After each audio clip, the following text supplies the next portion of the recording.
பெருமாளுக்கு எதை படைப்பது? பெருமாள் எப்போதுமே நீங்கள் அவருக்கு எதை படைக்கிறீர்கள் என பார்ப்பது இல்லை. எதை படைத்தாலும் பக்தியோடு படைத்தால் பெருமாள் ஏற்றுக்கொள்வார்.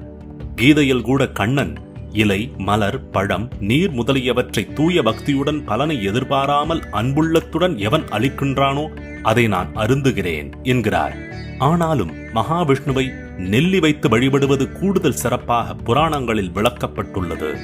நெல்லி மரம் இருக்கும் இடத்தில் மகாவிஷ்ணு திருமகளுடன் வாசம் செய்வதாக கூறப்படுகிறது. இதனால்தான் நெல்லி மரம் இருக்கும் வீட்டில் லட்சுமி கடாட்சம் இருப்பதாக சொல்லுவார்கள். நெல்லி இலைகளால் அர்ச்சனை செய்வதும் நெல்லிக்கனியை பிரசாதமாக வைப்பதும் விஷ்ணு பெருமாளுக்கு மகிழ்ச்சி அளிக்குமாம்.